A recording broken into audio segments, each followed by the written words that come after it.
Me encantan los libros y leer, seguro que a ti te gustan también.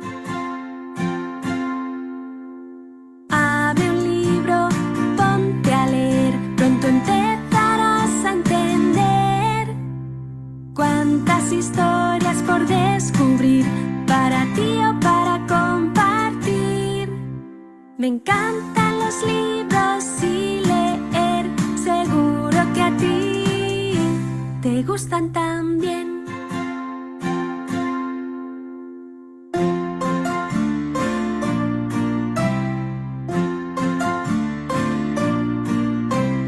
Ve a la biblioteca, qué bien, o a la librería también. Elige el que más te guste.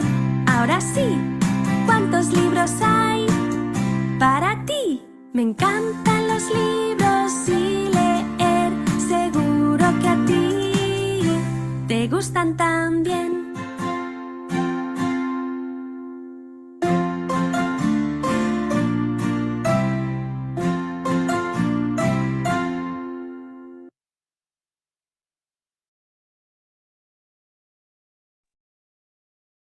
Muy buenas noches con todas las personas que semana a semana nos acompañan en este espacio de promoción de lectura.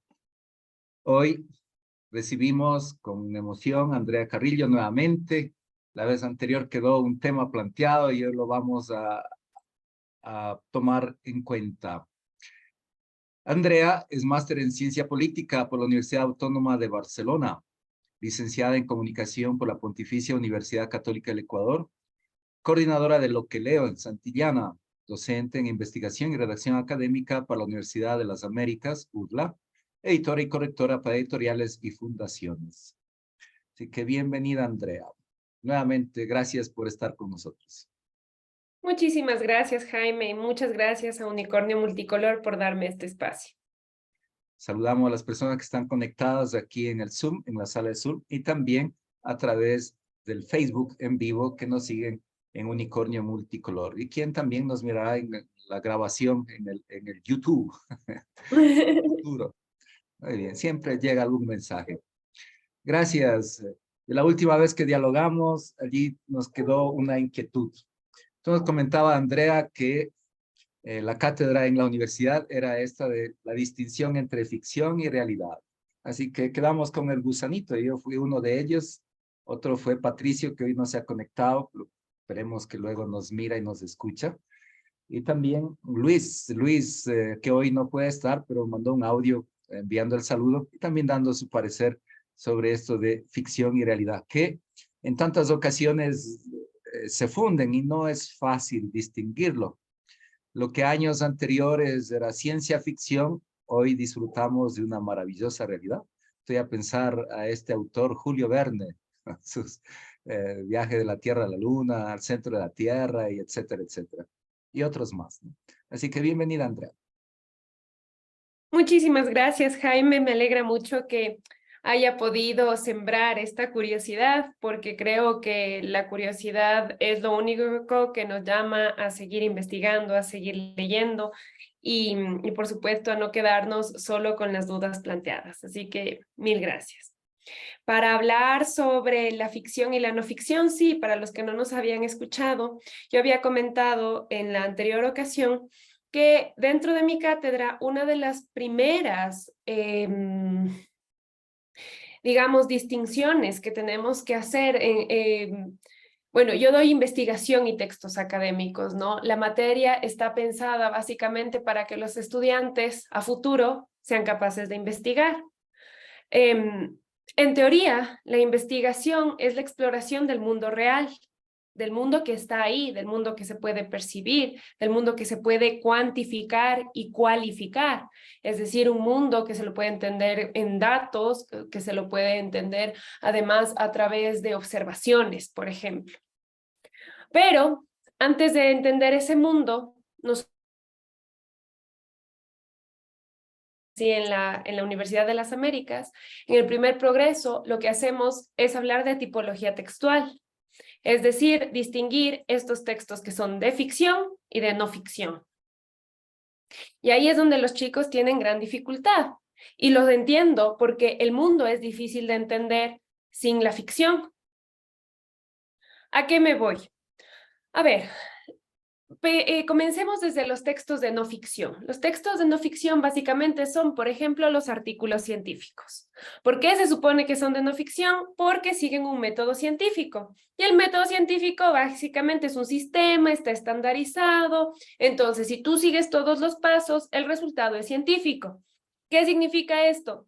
Que lo que nosotros observamos es comprobable, que es medible, que es verificable y replicable. O sea, que si es que en Ecuador da que 2 más 2 son 4, pues voy a la China y 2 más 2 son 4. Entonces creemos que es algo científico. Pero la cosa es que eso es fácil, entre comillas, de percibir cuando hacemos una investigación cuantitativa. O sea, que el resultado final sea un número, porque todos podemos medir las cosas. Pero cuando utilizamos métodos cualitativos, es decir, en donde el objetivo es encontrar cualidades de las cosas, esto ya se convierte en un reto realmente. ¿Por qué? Los métodos cualitativos son, por ejemplo, ir afuera y entrevistar a la gente, ¿ya? Y decir, a ver, usted qué piensa, qué opina, cuál es su percepción de esto, cuál es su percepción de aquello. Hacer un grupo focal en donde básicamente reúnes a un montón de gente y les planteas preguntas y tú escuchas. Un día en una clase, un estudiante alzó la mano y me decía, pero ya, si yo salgo afuera, porque les encantan las redundancias, ¿no? Si yo salgo afuera, profe, y le pregunto a alguien sobre su historia de vida, ¿cómo sé que no me está mintiendo? ¿Cómo sé que la historia que me cuenta es real y no ficticia? Y si es que toda mi investigación se basa en una historia que alguien se inventó. Y a mí me parece que es de las mejores preguntas a las que me he enfrentado en mi carrera docente. No se sabe. Uno mismo no sabe en las cosas que se está engañando. Uno mismo, cuando le preguntan, oye, ¿y por qué hiciste esto? ¿O qué piensas de esto? ¿O cuál es tu historia? Uno mismo se miente. Entonces, por supuesto, esto de la ficción, la realidad, se vuelve muy difícil de determinar. Yo les había comentado que hice mi maestría en ciencia política y dentro de ciencia política yo me especialicé en esto que se llama posverdad.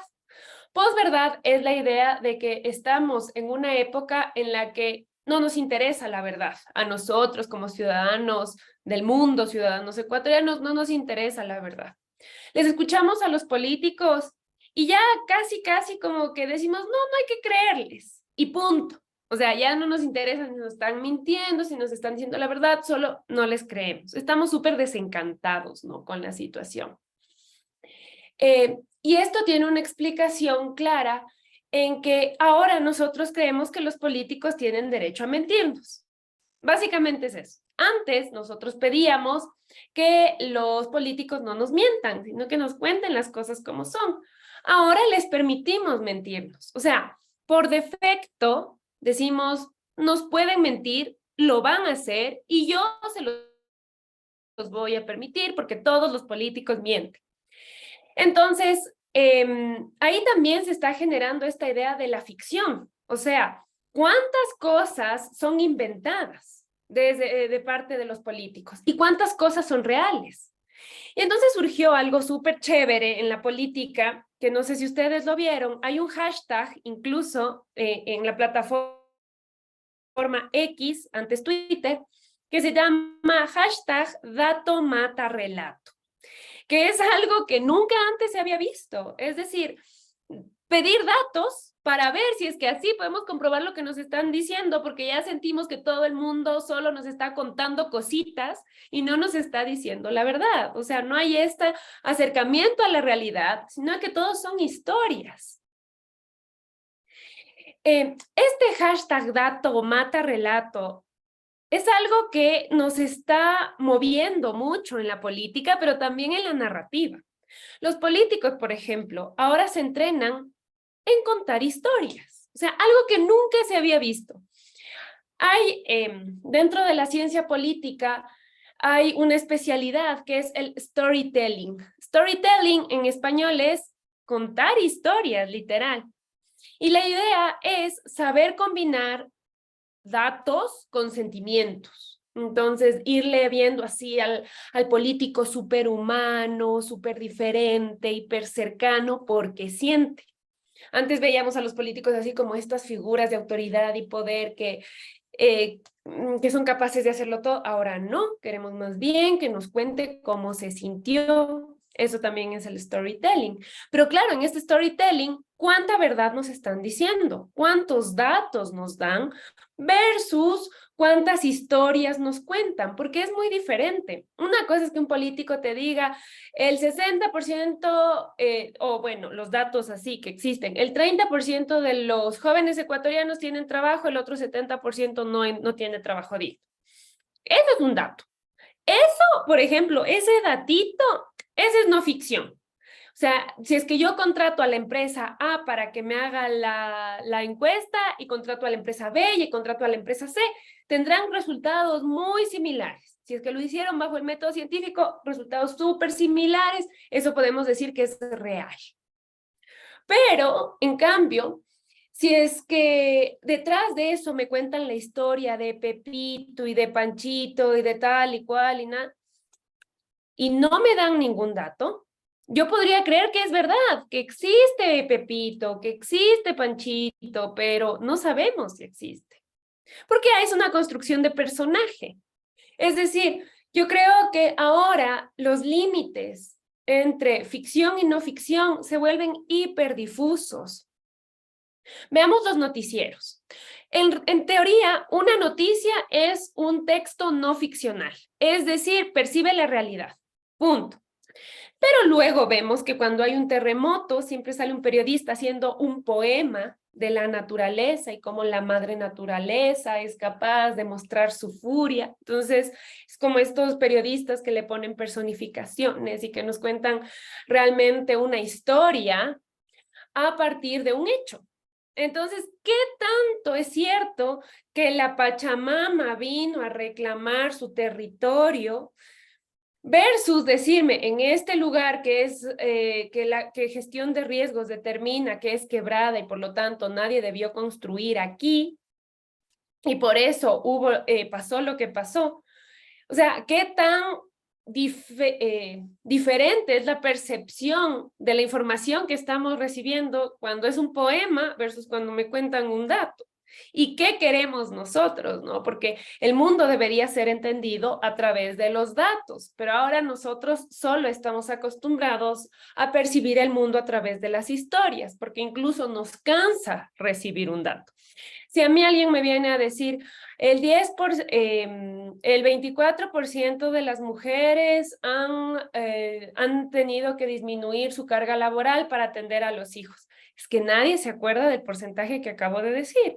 Pero en cambio, si yo presento a María, que es una mujer profesional que ha estudiado no sé cuántos años, pero que se ha visto en la necesidad de pedir una reducción de su jornada solo por 6 horas para cuidar a Felipe y Benjamín. Entonces todos se enamoran de Felipe y Benjamín y de María. Entonces, claro, ¿no? Descubrimos esta idea de contar historias en lugar de traer datos, lo cual tiene cierta belleza, lo cual es bonito o útil, mejor dicho, en el sentido de acercarnos al mundo real. Pero el problema es que nos distanciamos de los datos y vivimos por el relato. Entonces, el hashtag dato mata relato, que es realmente lo que nosotros deberíamos pedir y que como ciudadanos nos debería importar, lastimosamente es una demanda que viene desde un otro, no desde los ciudadanos, porque los ciudadanos solo sabemos las historias y nos interesan las historias. Entonces tenemos que tener muchísimo cuidado con eso. Ahora bien, como Jaime nos decía,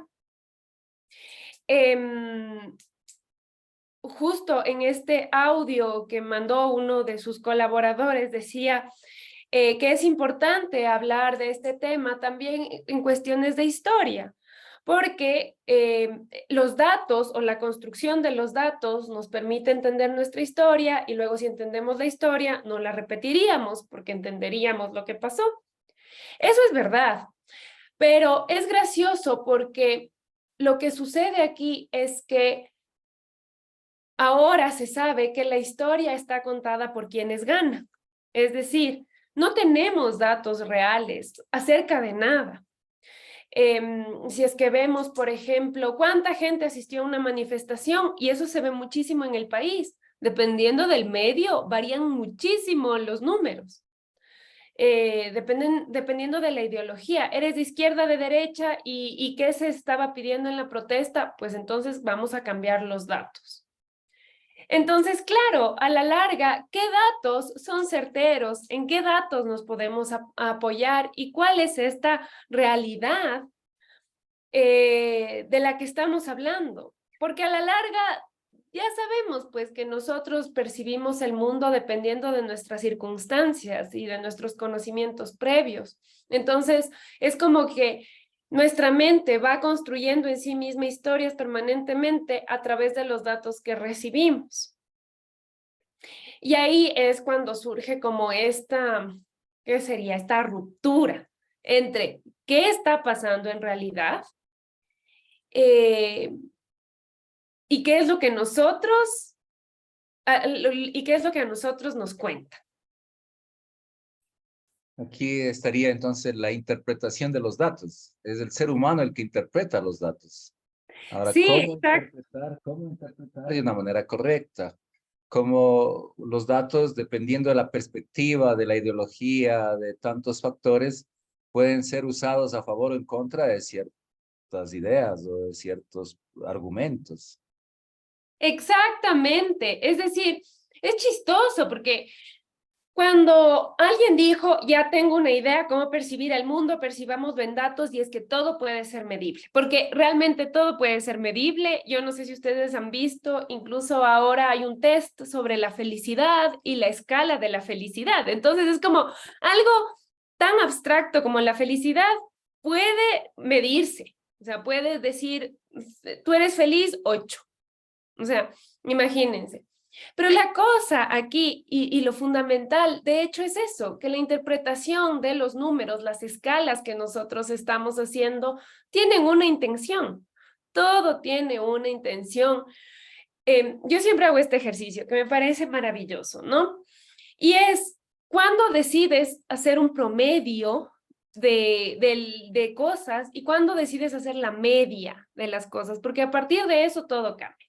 Vamos a suponer, por ejemplo, que María tiene un auto, Pedro tiene 2 autos, Juan, me voy a anotar porque si no puede ser que diga mal el ejercicio.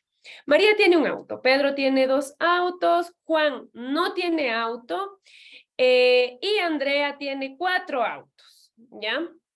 Si es que hacemos el promedio, significa que más o menos todos tendrían 2 autos. O sea, el promedio de autos en ese barrio es 2 autos. Pero si yo digo, el promedio de autos en este barrio es 2, es mentira. O sea, a ver, es verdad. Desde las matemáticas nos dicen, sí, es cierto. Pero en la vida real, Juan no tiene ningún auto y Andrea tiene 4.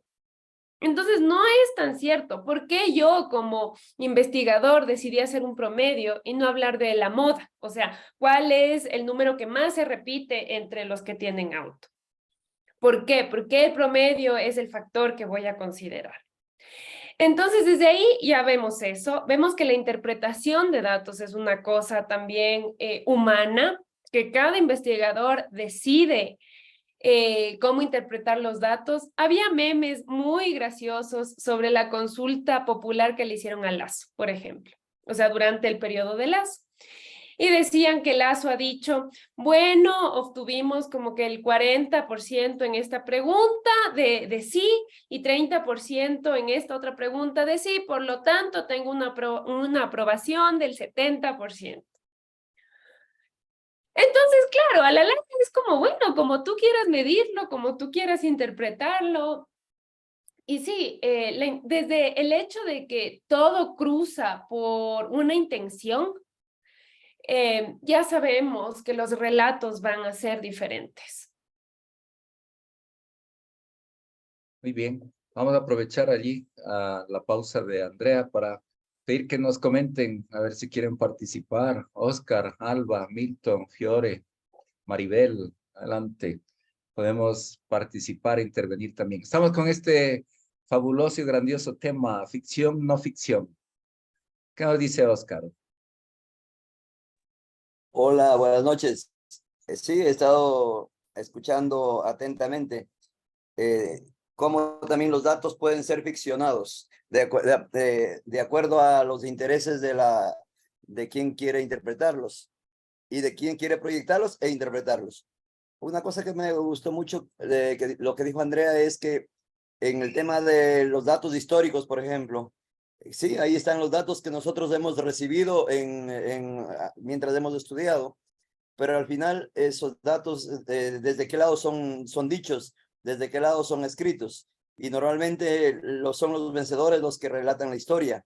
Y entonces eso pues en la práctica es una verdad a medias y a veces son mentiras muy grandes. Entonces yo creo que es importante ese análisis que hace Andrea en la medida en que uno se cree que ya manejando datos estadísticos ya estamos haciendo un análisis objetivo de la realidad y no necesariamente es así.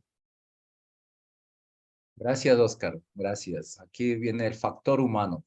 Bien, y ahí surge mi pregunta, Andrea. Entonces, el factor humano, ¿cómo es el ser humano que es la medida? Y ahora, pues, aquí viene muy evidente, ¿no? Es la medida, el instrumento con el cual percibimos la realidad, cómo este factor humano nos puede ayudar o cómo hacer para que sea más objetiva su lectura de la realidad.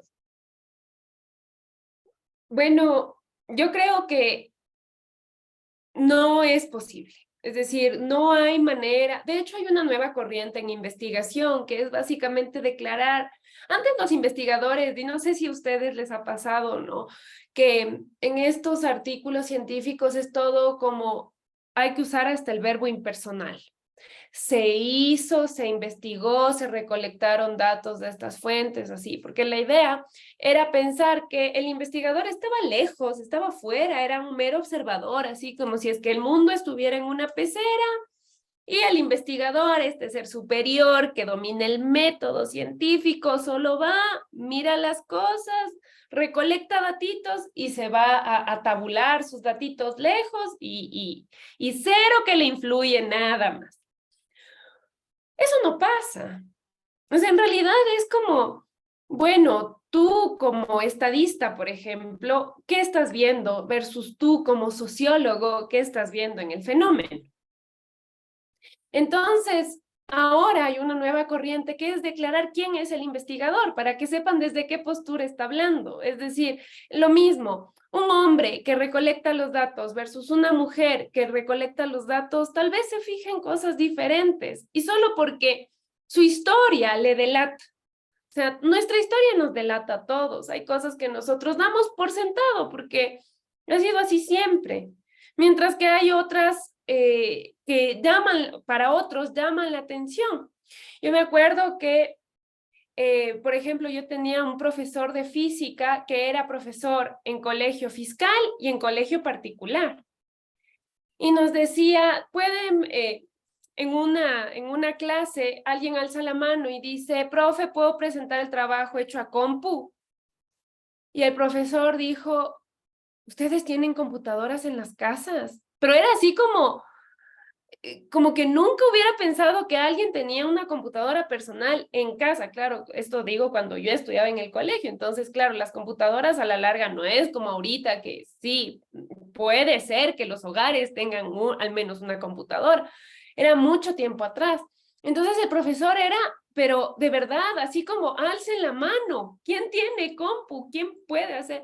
Es decir, él sí se sorprendía porque claro, a la larga él venía de otro contexto, un contexto en el que nadie tenía computadora, en el que no vas ni desayunando, ¿cómo vas a tener para la computadora? Entonces, claro, para él, contar cuántas alumnas tienen computadora, era un acto de sorpresa. Lo que para otro que seguramente tiene una condición más acomodada o tenía una condición más acomodada, no le merecía ni siquiera la investigación. Entonces, a la larga, sí, nuestra historia nos delata todo el tiempo. Nos delata en la forma en la que elegimos qué contar, nos delata en la forma en la que elegimos qué creer. Jaime dijo algo súper interesante y era esto de, aún si me dan el dato, puedo yo no creerlo. Y eso nos pasa también mucho. De hecho, se conoce como sesgo de confirmación, es decir, es un fenómeno que ya no podemos creer que solo a mí me pasó, sino que le está pasando a muchísima gente. Es como que, dependiendo de lo que nosotros queremos creer, porque eso también es un hecho, o sea, uno quiere creer cosas y no está dispuesto a creer otras. O sea, por más de que te digan, no, en serio, mira, esto fue golpe de Estado, te presento los datos. Si es que tú no quieres creer que es un golpe de Estado, tú vas a decir, este dato es dudoso, no te creo, no me parece la fuente, así. Versus, en cambio, si queremos creer algo, no importa lo patojo que se ve el análisis, lo creemos. Porque queremos creer. Hace unos años, por ejemplo, me acuerdo que hubo esta elección que era de Lenín Moreno versus, ya no me acuerdo quién quedó de segundo, y uno cambiaba de canal y cambiaba el presidente, o sea, literalmente pasaba eso, porque claro, unos querían creer que era Lenín Moreno y otros el otro. Entonces, y bueno, los resultados sí estaban bien parejos, ¿no? Entonces, ya desde eso yo creo que cada dato no es un dato en sí mismo, sino que es una construcción del dato. Y quienes lo construimos somos los humanos. Ahora, ¿cuál es la única manera de percibir mejor la realidad? Porque nunca vamos a llegar a la objetividad. O sea, así decir, no, esto es así, punto, y mírale, este es el dato en el que yo no topé. Yo solo hice, tabulé y esto yo no topé, que nunca existe. Es tratar de buscar un dato que contradiga lo que nosotros queremos creer. Ahora hay un fenómeno que se llama burbujas de eco. Cuando yo hablo de una burbuja de eco, es que nosotros creemos que estamos súper informados porque tenemos muchas redes sociales y obtenemos mucha información todo el tiempo. Lo que no nos damos cuenta es que estas redes sociales están controladas por un algoritmo, es decir, por una máquina que aprendió cómo pensamos nosotros y qué nos gusta. Porque si nos gusta la información, vamos a pasar más tiempo en esa aplicación y ahí está el negocio, socio. Ahí está el negocio. Entonces, claro, nos dan todo el tiempo información que saben que nos gusta. Los datos que a nosotros nos interesan. Pero no somos capaces de lidiar con lo que no nos gusta. Ahora estamos en un mundo de arcoíris todo el tiempo. Estamos rodeados de lo que nos gusta, de lo que nos encanta, porque el chiste es darle me gusta, darle me encanta. Pero el problema es que no nos enfrentamos a las cosas que sí son ciertas o que sí tienen su ventana de certeza, porque no nos las muestran siquiera. Como saben que no te gusta el candidato B, pues solo te muestran del candidato A para que te quedes, para que disfrutes, para que mires. Como saben que Pepito habla mal del candidato A, que tú le amas, pues no te muestran a Pepito para que no te dé mala sangre. Pero ¿cuál es el problema? Que entonces estamos rodeados de cosas bien bonitas, que creemos que es lo que nosotros pensamos es la última verdad. O sea, el problema es ese, que no solo que no tenemos una idea, que cada vez nos alejamos más de la verdad, sino que además creemos que somos dueños de la verdad porque todo el mundo lo dice y en todas mis redes aparece esto. Entonces, ahí sí se vuelve súper problemático. O sea, ya es algo, digamos, que no se podrá controlar fácilmente porque es un fenómeno muy complejo. De hecho, ahora los estudios en política se están orientando mucho a la polarización, Porque claro, si todos creemos que estamos en la verdad, nos estamos alejando cada vez más del que piensa distinto. Y si ya no llegamos ni a un punto de encuentro con el que piensa distinto, eso es lo que genera polarización. Y eso es lo que genera pasiones, por ejemplo. La toma del Capitolio es uno de los grandes ejemplos de qué pasa cuando las pasiones dominan por sobre los datos y por sobre los hechos. Esto de generar ira o de generar emoción o pasión por un candidato y tal, hasta que todo se descoloca, o sea, se perdió el sentido de la situación, porque solo estamos dominados por la pasión, y eso pasa mucho, porque ahora, dentro del relato que se generan, los relatos se crean a través de los sentimientos, entonces nos están apelando a las pasiones. Cuando un candidato, en lugar de contarnos su plan de trabajo, viene y nos dice, cuando yo era niño, o sea, ¿qué pasa? Tú generas como esta empatía con el muchacho o con la muchacha, pero no es que él representa un plan de gobierno en el que tú crees. Él solo te está contando una historia. Entonces, claro, te apela a los sentidos, pero no a la razón. Entonces, ahí también se vuelve el problema. Y claro, para todos nosotros es cada vez más difícil distinguir qué es relato y qué es dato. Porque los datos se han tenido que disfrazar de relatos para que nosotros nos dignemos en revisarlos. Y los relatos están comiéndose a los datos.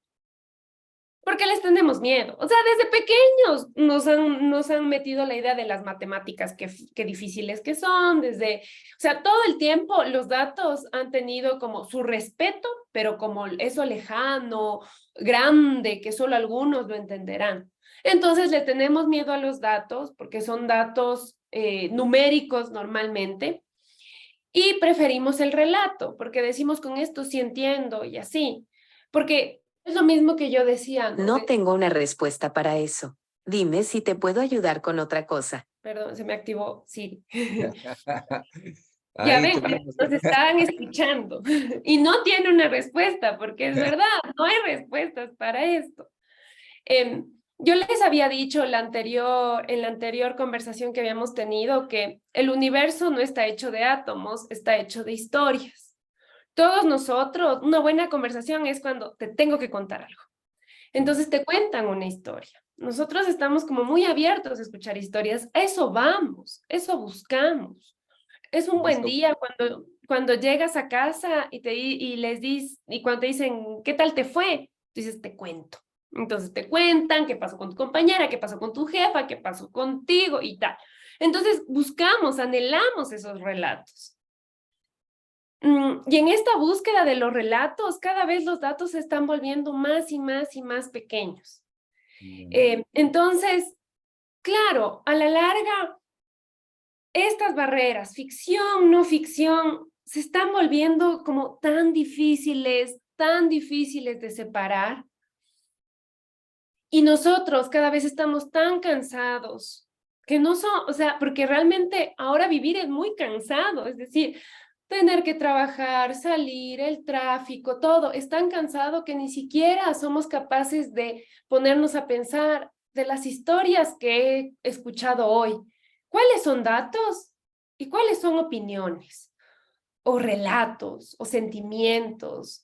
¿Cuáles son los datos? O sea, soy capaz de mirar un hecho con ojos fríos, o sea, más allá de lo que quiero creer, más allá de que yo fui la protagonista, más allá de todo, soy capaz de mirarlo, de entender que esto sí es un hecho, de que esto sí es verificable y que el resto ya es así como, digamos, la sal que le puse.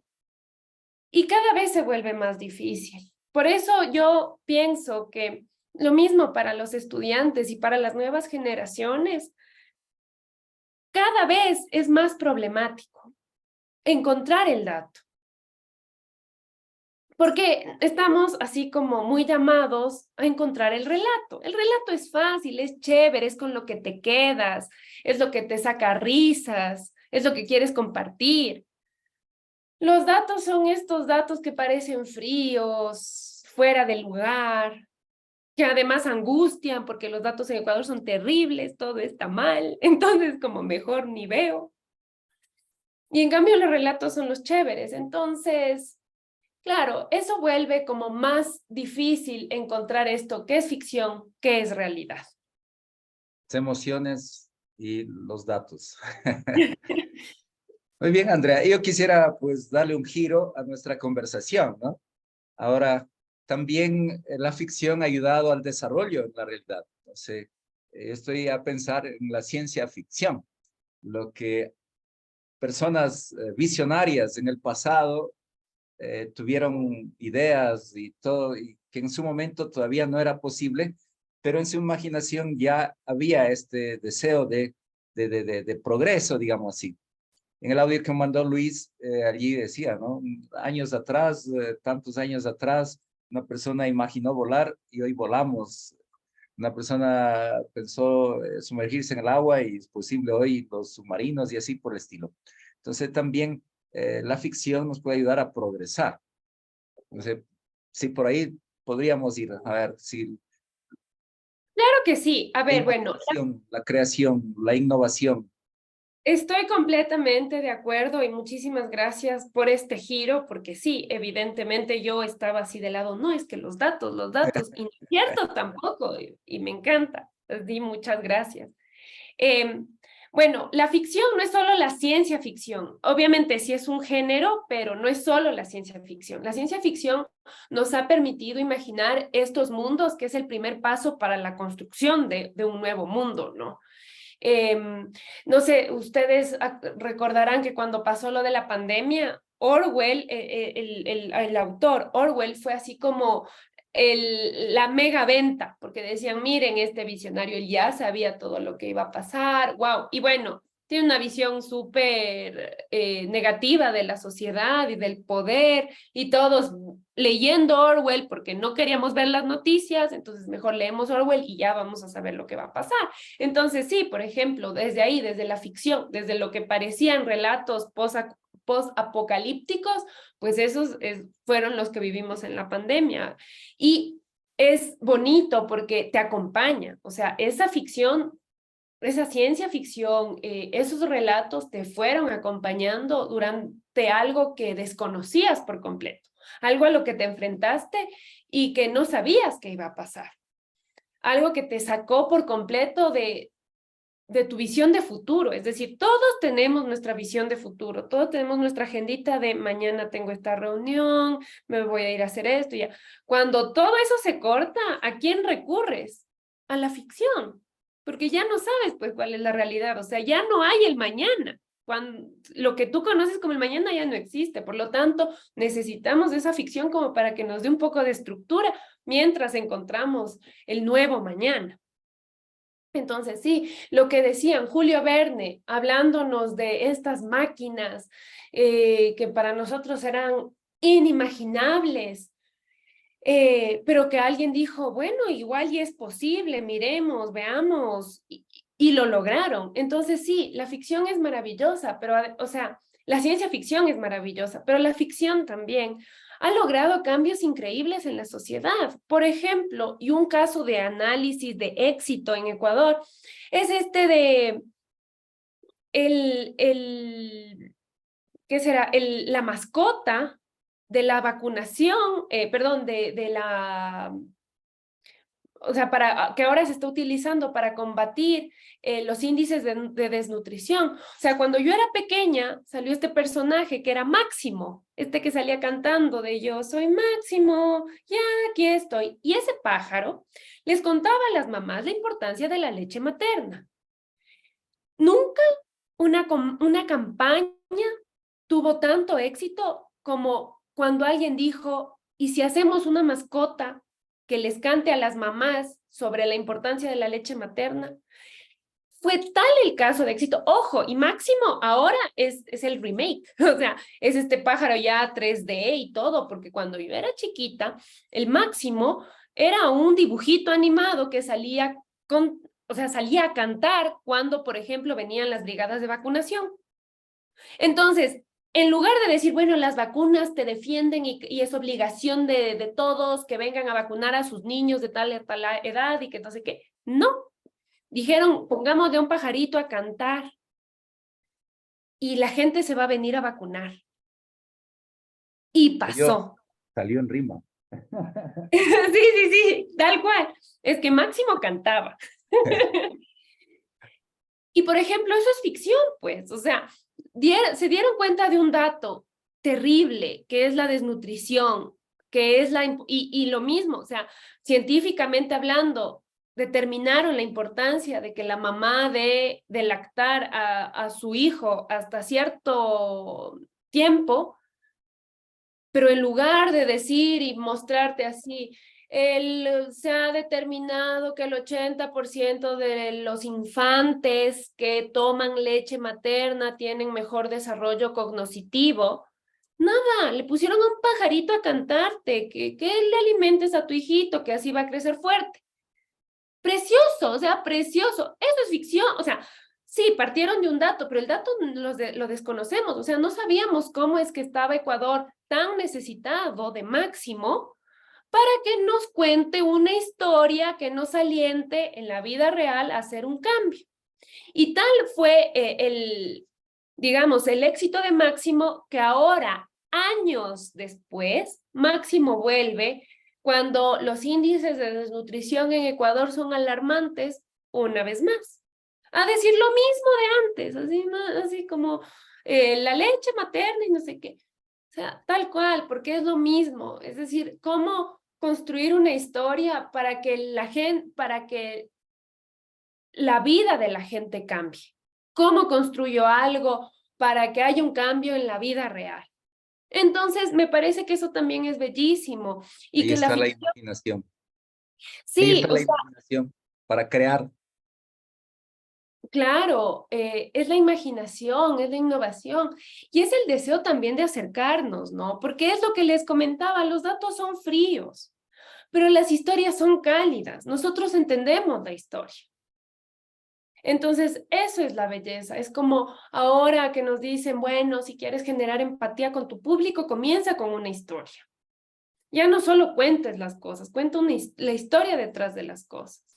Y eso sí se vuelve como muchísimo más, ¿qué diríamos? Más llamativo, eh, más positivo, ¿no? Para la sociedad. Porque lo mismo, estamos desarrollando nuestras habilidades de empatía también, o sea, distinguimos el qué es un sentimiento o cómo me siento. Entonces es algo súper importante. Bien, gracias, Andrea. Entonces, allí pues insistimos, allí sí alguien, aprovecho para dar los saludos aquí. Adri Aguilar, saludos de Guayaquil, muy atenta a la explicación de Andrea, ficción versus realidad. Mm, Entonces mandamos los saludos. Allí también gracias. Irma Gaibor, saludo especial desde Montalvo, está toda la familia, Irma, Adri, Oscar, toda la familia, muy bien. Bien, años atrás a mí me quedó me impactó mucho una película con Leonardo DiCaprio. Él llevaba el título de la película Origen y la trama va cómo meter una idea en la mente de otra persona. Entonces también una película de ficción, pero que es un deseo del ser humano, ¿no? De incidir en las otras personas, cómo podríamos decir, ¿no? Influir en las otras personas, cómo gestar una idea en la otra persona. Entonces, toda una parábola interesante, pero el detalle, el dato de la película interesante, tenía una peonza que gira, que era para poder distinguir cuándo era sueño y cuándo era realidad. Pero hubo un momento dado en que no se sabía si era el sueño o si era la realidad. A ver, yo creo que cada vez se hace más difícil saber qué es sueño y qué es realidad, ¿no? Entendiendo el sueño como lo que tú procesaste y como tu anhelo verdadero. O sea, porque a la larga todos tenemos un anhelo fuerte en el corazón y a eso se va orientando la información que nosotros recibimos. Yo creo Porque que hablamos aquí...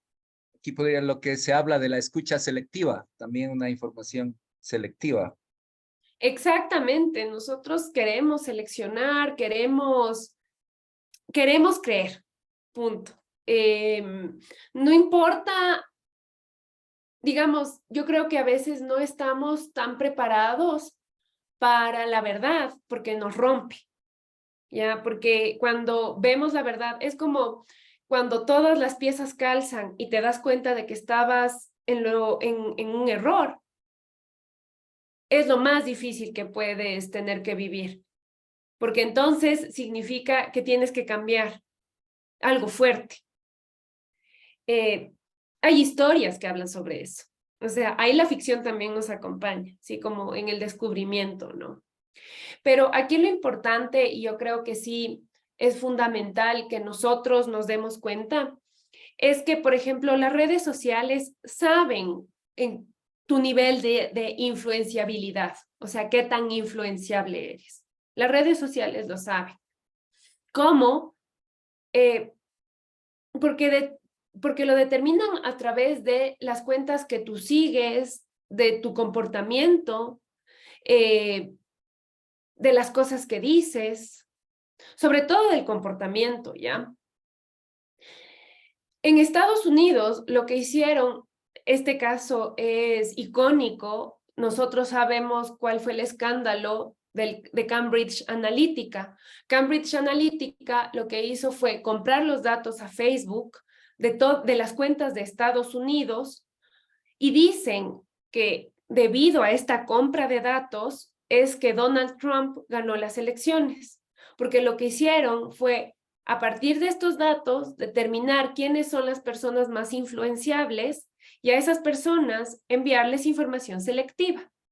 O sea, eligieron a personas mayores que no saben lidiar, digamos, tanto con la tecnología o que no son capaces de determinar si un sitio o una información es confiable o no es confiable. O sea, acuérdense que nuestros papás, para no ir lejos, o sea, nuestros papás vivieron en un mundo de los periódicos. O sea, lo que decía el periódico era la verdad, no había duda. O sea, eso era, ya está.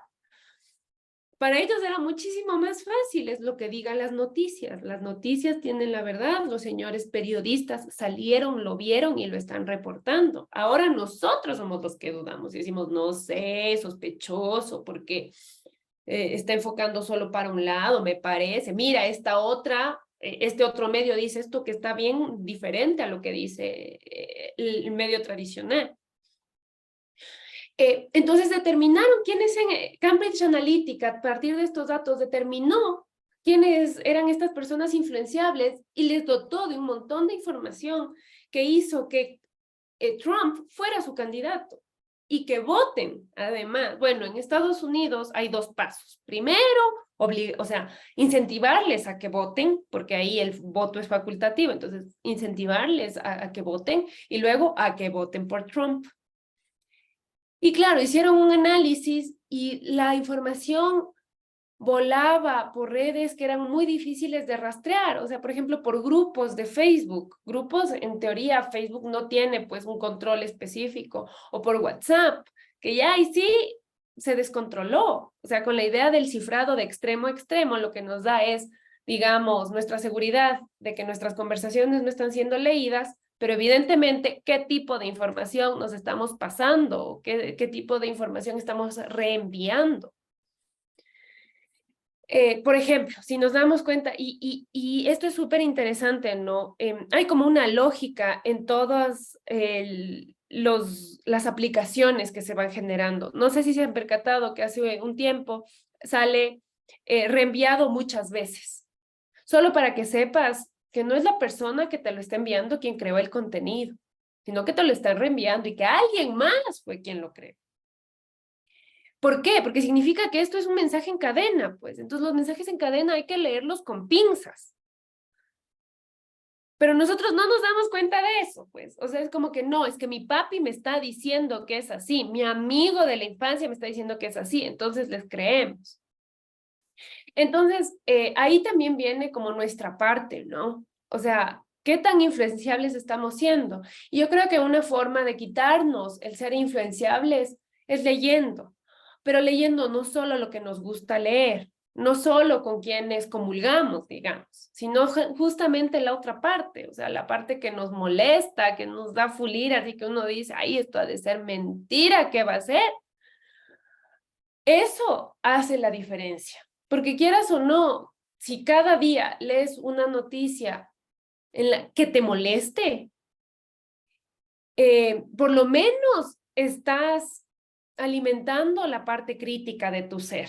Por lo menos en ese que iras, mírale este mentiroso, lo que está diciendo, ya abres una puerta. Y eso es lo importante, o sea, abrir la puerta de la duda, no quedarte solo con una idea, no pensar que eres dueño de la verdad, saber que la verdad no existe y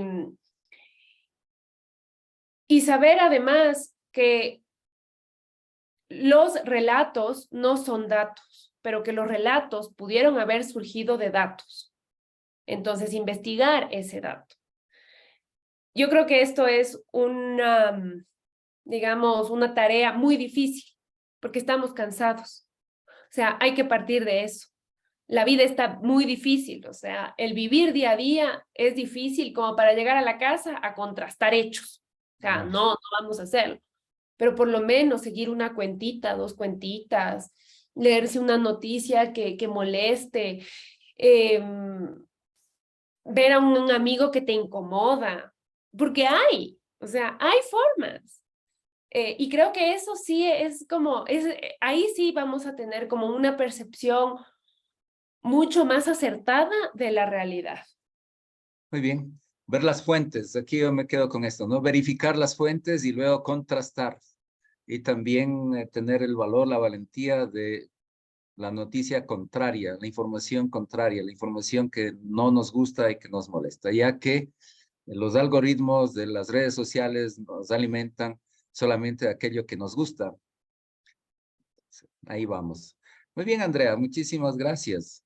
Reitero la gratitud, reitero también la invitación, si alguien que está allí conectado, sea aquí en la sala de Zoom, o sea por Facebook, si quiere preguntar, comentar algo, y ya, pues, allí creo que nuestros diálogos son muy fructíferos, y este es un poco el análisis de la realidad, para no tragar todo entero, también que es necesario dudar. Ahí viene a mi mente, ¿no? La duda metódica, pienso, luego existo. La duda, ¿no? Dudar también. O el eslogan popular, confía, pero verifica. Entonces, sí, tiene el punto a favor de la duda. Eso. Entonces también, ¿no? Bien. Entonces, gracias, Andrea. Y ya, pues, si aquí podemos continuar con otros diálogos. Aquí me gustaría, ¿no? A futuro, a ver esto del proceso de investigación. Hoy está muy de moda que hay que investigar. Y quizá desarrollar la curiosidad, desarrollar el deseo de conocer, de saber, de indagar, de averiguar. Entonces, en la literatura, pues hay un género que a muchas personas les apasiona, que es el género policíaco, el género investigativo y todo. No sé si algo de eso podemos conversarlo más adelante, aquí el próximo mes o 2 meses. ¿Qué dice Andrea? Claro que sí. Siempre que me inviten, cuenten conmigo. Estoy a pensar un poco los relatos de Sherlock Holmes, los relatos de ahí. De Agatha Christie. ¿Ah? También ahora no me viene el autor, pero sí el título de una obra, El Escarabajo de Oro. Sí, sí, sí. Y eso además lo tenemos en lo que leo, Edgar Allan Poe. del Edgar Allan Poe. Sí, sí. Entonces, cómo va hilando fino y atando datos que parecen insignificantes, pero que son importantes para la reconstrucción de unos hechos. Ese, por ejemplo, es súper chévere porque, contrario al Escarabajo de Oro, nosotros, los ecuatorianos, tenemos este cuento, Un hombre muerto a puntapiés, de Pablo Palacio. Y No lo he, ese sí es magnífico, porque es como un investigador que le ve al muerto a puntapiés y dice, tiene la nariz de tal forma, su nombre debe ser Pedro, y anota, Pedro, así. Entonces es como, claro, no, a la larga yo creo que sí revela mucho del ser ecuatoriano, ¿no? Nosotros todo suponemos, todo intuimos, todo creemos. La vecina chismosa somos todos. Entonces, claro, no, en estas Brian circunstancias, Murray. claro, o sea, nosotros vivimos en un país precioso que tiene este realismo mágico, ¿no? Que utilizamos la pulserita roja, o sea, que creemos que vivimos en el mundo real, pero que seguimos creyendo en duendes. Y por eso es que, por ejemplo, Pablo Palacio tiene su lógica, que los ecuatorianos lo entendemos, porque la vivimos aunque no sepamos cómo racionalizarla. Entonces, sí, la verdad es que... Entonces, ese podría ser el tema siguiente. Perfecto. Muy bien. Muchísimas gracias. Un abrazo fuerte, fraternal, y nos estaremos comunicando. Aquí, Germánico, una verdad, pero tan fuerte de entender. Tema muy interesante. Felicitaciones. Claudia, me gusta este compartir de los conocimientos. Muy interesante. Felicitaciones. Irma, excelente exposición. Entonces, muy Muchas bien. gracias. Ya. Vamos a compartir la publicidad final y nos despedimos. Gracias. Qué placer.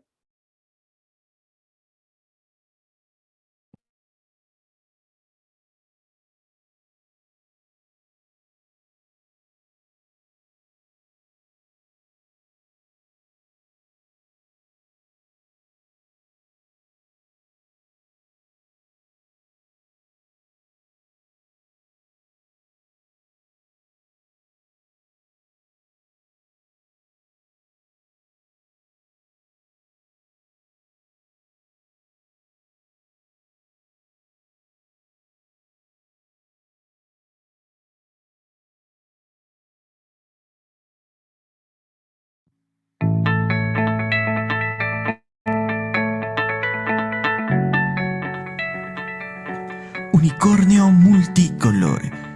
Se dedica a la promoción de lectura y talleres de lectura. Promueve al lector a continuar enganchado con el mágico mundo que los libros nos ofrecen. Unicornio Multicolor. Animar a nuestros hijos a leer desde pequeñito es muy importante para que cuando crezcan tengan interés por la lectura. No se trata de enseñarles a leer desde bebés, sino que descubran el fascinante mundo de los libros. Unicornio Multicolor. Para contactos, comunícate al 098-509-9085. Unicornio Multicolor, soñar para crear.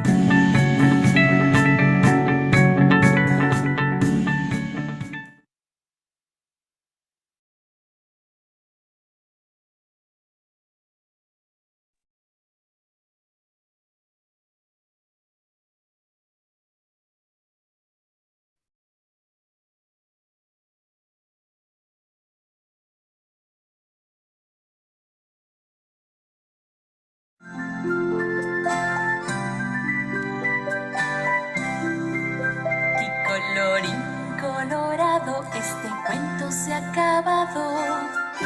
Otro día volveremos con historias para ti.